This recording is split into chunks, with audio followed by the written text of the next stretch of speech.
একজন ছেলে কখনো একজন মেয়ের বন্ধু হতে পারে না, কারণ এখানে আবেগ আছে, দৈহিক আকাঙ্ক্ষা আছে। নারী এবং পুরুষের মাঝে কেবল বন্ধুত্বের সম্পর্ক থাকা অসম্ভব। যা থাকতে পারে তা হলো আকাঙ্ক্ষা, দুর্বলতা, ঘৃণা কিংবা ভালোবাসা। বন্ধুত্বের সম্পর্ক নিয়ে ঢোকা একটা ভণ্ডামি, শুধু সুযোগের অপেক্ষা, অবশেষে পরিণতি পরক্রিয়া। হুমায়ুন আহমেদ বলেছিলেন, ছেলে আর মেয়ে বন্ধু হতে পারে, কিন্তু তারা অবশ্যই প্রেমে পড়বে, হয়তো খুবই অল্প সময়ের জন্য, অথবা ভুল সময়ে, কিংবা খুবই দেরিতে, আর না হয় সব সময়ের জন্য। তবে প্রেমে তারা পড়বেই, শুধু সুযোগের অপেক্ষা।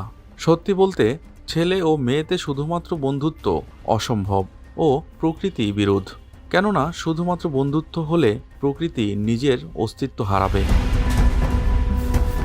চুম্বক আর লোহা কখনো পাশাপাশি থাকতে পারে না, আকৃষ্ট করবেই। যদি কেউ তা এড়িয়ে যায়, তবে সে ভণ্ডামি করছে, নয়তো ধোঁকা দিচ্ছে। আগুনের পাশে মোম গলবেই।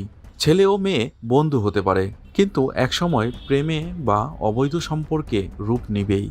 শুধুই সুযোগের অপেক্ষা, আর এটা স্বাভাবিক। সবচেয়ে বড় ব্যাপার হলো, বর্তমান সময়ের গার্লফ্রেন্ড বয়ফ্রেন্ড সম্পর্ক থেকে এটাই বেশি জনপ্রিয়। এর কারণ হচ্ছে, এতে কারো প্রতি কারো কোনো দায়বদ্ধতা থাকে না, কোনো কমিটমেন্ট থাকে না। স্বাধীনভাবে উভয়ের দৈহিক আকাঙ্ক্ষা পূরণ করে নিচ্ছে।